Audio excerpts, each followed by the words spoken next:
우리 사랑하는 성도님들, 오늘 하루 잘 보내셨습니까? 오늘 조금 이제 흐리고 비가 오게 됐는데 한동안 많이 무더웠습니다. 무더운 날씨 가운데 우리 성도님들 건강 조심하시고, 이제 다시 코로나가 확산 중에 있는데 코로나로부터 우리 성도님들의 가정이 안전할 수 있기를 간절히 소망하며 또한 기도합니다. 우리 성도님들, 우리 주님께서 우리를 축복하신 말씀 가운데 너무나 귀한 말씀이 있죠. 그 말씀 중에 하나가 바로 너희는 세상의 빛이라는 그러한 말씀인 줄 압니다. 마태복음 5장 14절 16절 말씀을 보면 이렇게 기록하고 있습니다. 너희는 세상의 빛이라. 산 위에 있는 동네가 숨겨지지 못할 것이요, 이같이 너희 빛이 사람에게 비치게 하여 그들로 너희 착한 행실을 보고 하늘에 계신 너희 아버지께 영광을 돌리게 하라. 이와 같은 너무나 귀한 말씀이 오늘 우리들에게 주어진 줄 믿습니다. 이 말씀은 우리 믿음의 성도님들이 이 세상 가운데 얼마나 소중한 존재이고 귀한 존재인가를 너무나 잘 알려주고 있는 것입니다. 우리가 땅에 살면서 이 빛의 존재에 대해서 얼마나 우리가 고마움을 느끼고 있습니까? 너무나 소중한 존재가 바로 이 빛이죠. 빛이 없으면 우리는 어떻습니까? 이 땅 가운데 한시도 우리가 살 수가 없습니다. 빛이 없으면 절대 존재할 수 없는 것이 우리의 삶인 것이죠. 이 빛보다 더 중요한 것 이 세상 어디에도 없는 줄 압니다. 우리 믿음의 성도들을 그렇게 중요한 이 빛으로 표현했단, 이것은 바로 우리들의 그 존재와 우리들의 역할이 그만큼 너무나 중요하다는 것을 오늘 말씀 우리들에게 알려주고 있는 것입니다. 자, 이렇게 중요한 빛이 되어 있었던 것은 전적으로 누구의 은혜죠? 바로 하나님의 은혜인 것입니다. 성경을 보면은 우리가 믿고 우리가 섬기는 그 하나님을 무엇이라고 말씀하고 있습니까? 빛의 아버지라고 말씀하고 있는 것을 우리는 보게 되죠. 야고보서에 보면은 1장 17절에 이렇게 기록하고 있습니다. 각양 좋은 은사와 온전한 선물이 다 위로부터 빛들의 아버지께로서 내려오나니 그는 변함도 없으시고 회전하는 그림자도 없으시니라. 이렇게 기록하고 있는데, 여기서 하나님은 바로 빛들의 아버지가 되신다, 그렇게 표현하고 있다는 것입니다. 하나님 이렇게 빛들의 아버지라고 표현한 이 말씀 속에는 몇 가지 중요한 의미가 있습니다. 먼저는 우리 하나님께서는 우리들에게 선물을 주시는데 좋은 것을 주시는 그 아버지가 되신다는 거예요. 방금 읽은 말씀 보면은 각양 좋은 은사와 온전한 선물이 다 아버지께로부터 내려온다, 이렇게 기록하고 있지 않습니까? 이 말씀처럼 우리 하나님께서는 우리들에게 항상 어떤 것을, 좋은 것을 주시는 바로 그런 좋으신 아버지이신 줄 우리 모두 믿으실 수 있기를 간절히 소망합니다. 우리 이 땅에 우리를 낳으신 부모님들 한번 생각해 볼 수 있게 바랍니다. 육신의 아버지의 모습을 살펴보면은 요즘 세상이 얼마나 뒤숭숭합니까? 부모 자식 사이도 없는 그런 흉흉한 세대가 오늘 이 시대의 세대지 않습니까? 부모와 자식 간의 그런 도리들이 예전과 같지 않은 너무나 각박한 현실 가운데 있지만, 그래도 보면 아직까지 세상 가운데 아무리 악한 부모를 할지라도 자식에게만은 좋은 것을 주고자 하는 그런 부모들이 여전히 아직 많다는 거죠. 하물며 우리 하나님께서는 더 좋은 것들을 우리들에게 주시지 않겠습니까? 하나님은 좋은 은사와 온전한 선물을 주시는 그러한 좋으신 아버지가 되신다는 거예요. 결코 우리를 나쁘게 하거나 잘못되게 하거나 그러한 악한 분이 절대 아니라는 것입니다. 이러한 좋은 것을 주시는 아버지를 가르쳐 말씀에 뭐라고 표현하고 있다고 했죠? 빛들의 아버지, 그렇게 표현하고 있는 거예요. 이런 하나님의 모습에는 변함이 없다는 것, 변함이 없다는 것이 바로 야고보서에서 기록하고 있는 두 번째 의미라는 것입니다. 이스라엘에게 좋은 것을 주신 그 하나님께서는 오늘 우리들에게도 또한 좋은 것을 주시는 줄 믿으시기 바랍니다. 과거에 좋은 것으로 그 백성들에게 주셨던 그 하나님, 그 하나님께서는 오늘도 지금도 변함없이 우리들에게 좋은 것으로 역사하시는 분이신 줄 믿습니다. 그렇기 때문에 오늘 우리들에게 예수 그리스도, 가장 최고의 선물을 주신 그 하나님께서는 앞으로 계속해서 더 좋은 것을, 계속해서 좋은 것들을 우리에게 주실 줄 믿습니다. 자, 세 번째로 빛들의 아버지라는 이 말씀 속에는 하나님께서 이 빛을 창조해서 우리에게 주셨다는 그런 의미가 있습니다. 하나님께서 우리들에게 빛을 주셨는데 세 가지 빛을 주셨어요. 첫 번째가 바로 자연의 빛을 우리들에게 주셨다는 거죠. 빛에 대해서 우리가 창세기를 통해서 우리가 알 수가 있는데 1장 3절에 보면 이렇게 기록하고 있습니다. 하나님이 이르시되 빛이 있으라 하시매 빛이 있었고 빛이 하나님이 보시기에 좋았더라. 하나님께서는 땅이 혼돈하며 또한 공허하며 흑암의 깊음 위에 서서 아무런 생명이 자랄 수 없었던 그 천지 만물의 창조 초기의 때에 하나님께서 빛을 창조하셨다는 겁니다. 이어지는 창세기 1장 16절에도 보면은 두 큰 광명체를 만드셨죠. 그래서 큰 광명체로 낮을 주관하게 하시고 또한 작은 광명체로 밤을 주관하게 하셨다, 그렇게 기록하고 있습니다. 이렇게 천지 창조의 그 초기에 이러한 중요한 빛을 창조하신 이유가 무엇입니까? 바로 빛이 있어야지만 모든 생명체들이 살아갈 수가 있기 때문에 그런 것입니다. 다른 모든 것들을 창조해도 빛이 없으면 어떻게 됩니까? 생명체들이 살아갈 수가 없어요. 그렇기 때문에 빛을 먼저 창조하신 겁니다. 그리고 그 빛이 창조됨으로 말미암아 세상은 빛으로 인하여서 살아나기 시작하였고 또한 질서가 잡히게 된 겁니다. 오늘날 이 자연의 빛, 이 빛이 얼마나 우리들에게 있어서 중요한가, 이것은 제가 말씀드리지 않아도 너무나 잘 알 줄 믿습니다. 우리 하나님께서는 이 빛을 누구에게나 주셨다는 거예요. 믿는 사람뿐만 아니라 믿지 않는 자나 믿는 자나 믿지 않는 자나 구분하지 않고 모든 사람들에게 골고루 이 빛을 나누어 주셨다는 거예요.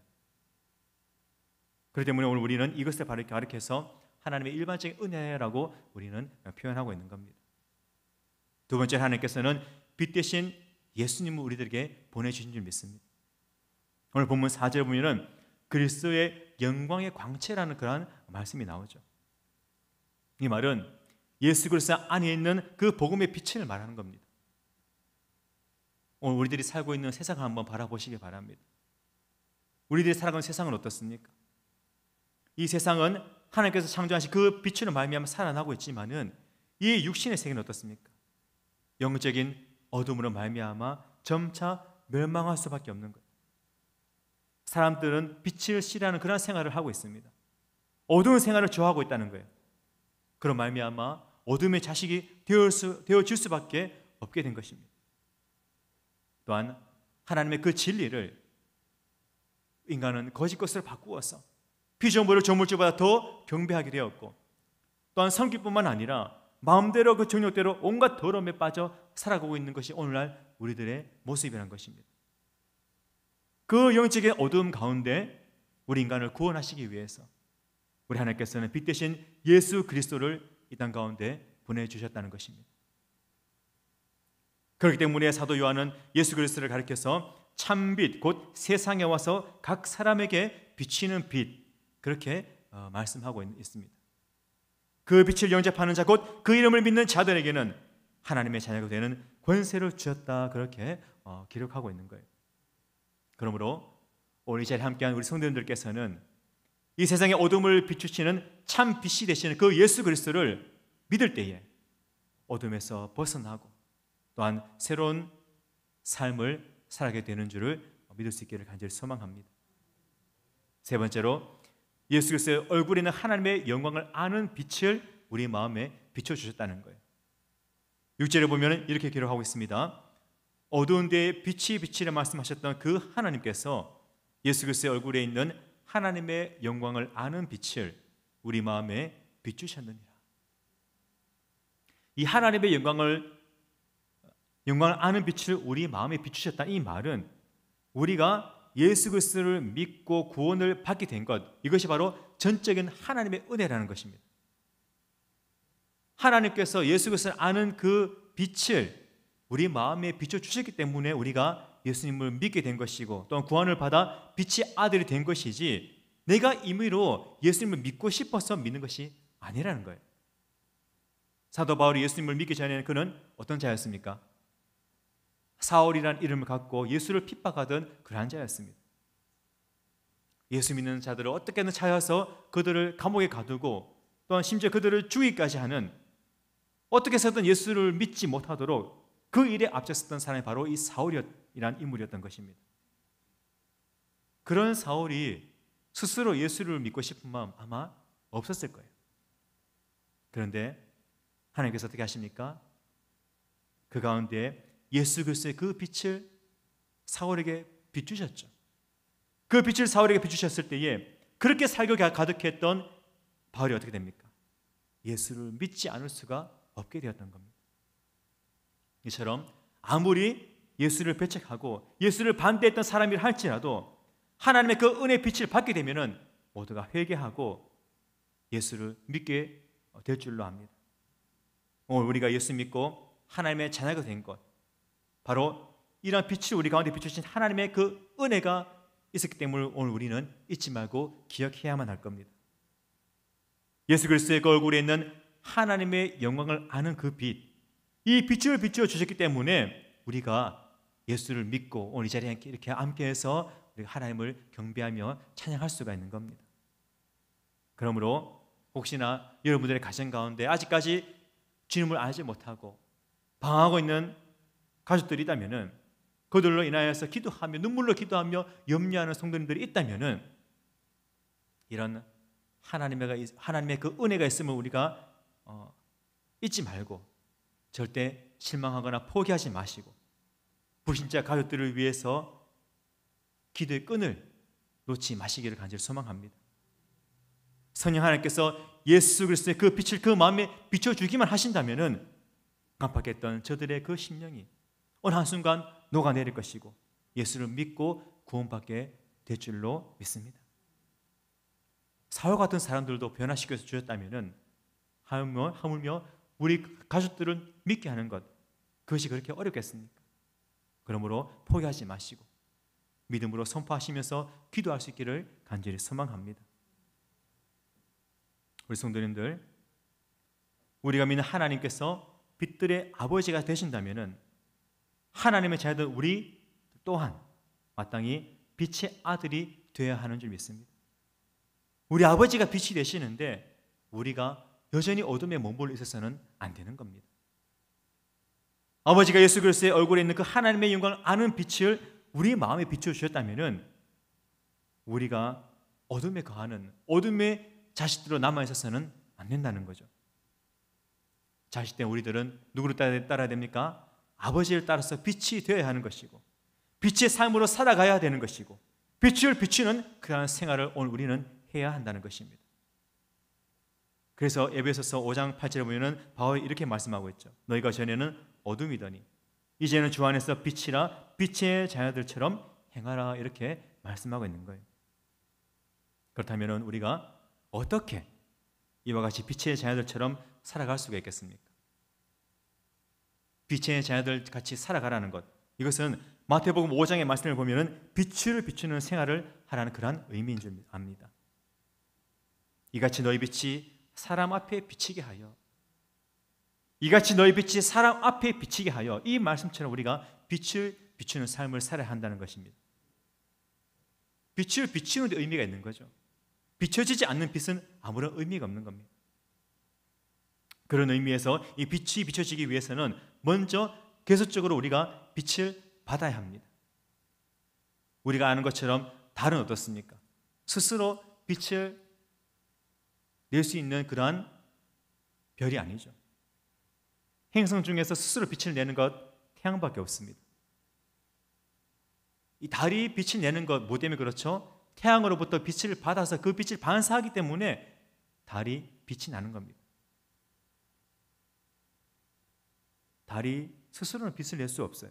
햇빛을 받아서 반사함으로 우리에게 빛을 비추는 것처럼 오늘 우리도 빛은 아닙니다. 그러나 우리가 빛을 내기 위해서는 예수님의 빛, 하나님의 빛을 우리가 받아야 하는 줄 압니다. 그 빛을, 하나님의 빛을 받지 못한다면 우리는 스스로 빛을 낼 수가 없고 빛을 비출 수가 없는 것이며 빛의 열매도 우리가 맺히게 할 수가 없는 겁니다. 그러므로 오늘 우리는 하나님과 계속적인 교제를 하는 가운데 빛을 받는 삶을 살아가야 하는 줄 믿습니다. 베드로가 제자들의 그 대표적인 위치에 있었지만은 조그만 그 요정 앞에서 예수님을 모른다고 부인하고 저주하는 그 큰 죄를 지을 수밖에 없었던 이유가 무엇입니까? 성경은 그 이유를 베드로가 우리 주님을 쫓아가는데 정말 가까이 쫓아가지 않고 너무 멀찍이 떨어져서 그렇게 쫓아가기 때문이라고 말씀하고 있습니다. 빛이 되신 주님을 가까이 따라가지 못하고 가까이 하지 못하고 멀리서 쫓아가게 될 때에 그런 빛을 받을 수가 없었던 것이고 빛의 역할을 온전히 감당할 수가 없었던 것입니다. 그러므로 오늘 이 자리에 함께한 우리 성도님들께서는 예배 자리에 늘 성실히 임함으로 또한 기도의 자리에 힘씀으로써 하나님을 늘 가까이 할 수 있기를 간절히 소망합니다. 하나님을 가까이 하면 하나님의 그 은혜의 빛이 여러분 가운데 충만하게 임할 줄 믿습니다. 이런 하나님의 그 은혜의 빛으로 말미암아 날마다 승리의 삶을 살아갈 수 있는 우리 모든 성도님들 될 수 있기를 간절히 소망합니다. 두 번째로 착한 행실을 우리가 세상 가운데 보여야 한다는 거예요. 예수님께서는 빛을 비추는 삶을 착한 행실을 행하는 것이라고 그렇게 말씀하고 계십니다. 사도 바울도 빛의 열매는 모든 착함이라 그렇게 기록하고 있죠. 그런데 오늘 우리들의 주변 한번 돌아볼 것 같으면은 이 예수 믿는 사람들에 의해서 사기를 당하거나 피해를 입는 사람들이 얼마나 많은지 모릅니다. 우리가 복음을 전하기 위해서 누군가를 만나게 되면은 상대방들이 주로 하는 반응이 어떻습니까? 자신들이 아는 사람들 중에 예수 믿는 사람들이 있는데 예수 믿는 사람들이 한결같이 말은 그렇듯하게 잘하는데 정작 덕이 되지 못한다는 거예요. 유익되는 모습을 보여주지 못한다는 겁니다. 믿고 맡겼는데 예수 믿는다는 사람들이 사기를 친다거나 남을 이용하는 경우가 너무나 많다고 하면서 도저히 자신들은 그러한 기독교인들을 신뢰할 수가 없다고 그렇게 말하는 겁니다. 그런 말들을 들으면 어떻습니까? 우리 기분이 같은 성도로서 같은 하나님을 믿는 우리 주님의 자녀된 우리로서 얼마나 그 마음이 무겁습니까? 그러므로 오늘 우리들의 그런 착한 행실을 통하여서 어둠의 빛을 발할 수 있고 다른 사람들에게 생명의 빛을 비출 수 있다는 그런 것을 우리가 기억하고 우리들의 행실과 우리들의 언행 하나하나에 좀 더 신중하고 주의할 수 있는 그런 삶을 살아갈 수 있기를 간절히 소망합니다. 세 번째로 이웃을 우리가 사랑해야 한다는 것입니다. 사도 요한은 이웃을 사랑하는 그러한 삶이야말로 빛의 삶이라고 그렇게 말씀하고 있습니다. 우리가 이 빛의 삶을 살아가는 것, 이것은 바로 이웃을 내 형제로 여기고 자매를 보면서 저들을 진심으로 대하고 진심으로 사랑하며 저들을 우리가 품어야 된다는 것입니다. 이웃의 아픔이 여전히 보이지 않고 이웃의 필요가 여전히 내 눈에 보이지 않고 이웃의 고통이 보이지 않는다면 그들이 그저 나의 어떤 이익의 그 도구로만 보여진다면 아직도 우리는 어둠 속에 머물러 있는 것이죠. 뿐만 아니라 우리 사회 모든 분야가 어둠에 가득 차 있게 된다는 것입니다. 이런 어둠을 해결하는 것, 이런 흑암을 해결하는 것은 그렇게 어두워진 원인을 분석하거나 제거하는 것만으로 되지 않습니다. 방법은 단 한 가지밖에 없죠. 바로 내가 우리 성도님들 한 분 한 분이 바로 세상 가운데 빛이 되는 것입니다. 죽음의 권세에서 부활하신 그 예수님의 빛을 받아서 그 빛을 세상 가운데 우리가 바라며 나갈 때에 이 땅 가운데 모든 어두움은 사라지는 줄 믿습니다. 그러므로 이사야서 60장 1절에 나오는 일어나라 빛을 발하라 이는 내 빛이 이르렀고 여호와의 영광이 내 위에 임하였습니다. 이 말씀처럼 하나님의 빛을 은혜로 입하는 우리 모든 성도님들께서 이제 남은 한 주간도 이 빛을 착한 행실과 그리고 이웃을 향한 그 사랑으로 이웃들에게 우리가 그 빛을 반사하며 참된 그리스도인의 삶을 살아갈 수 있는 우리 모든 성도님들 될 수 있기를 간절히 소망합니다. 기도하겠습니다.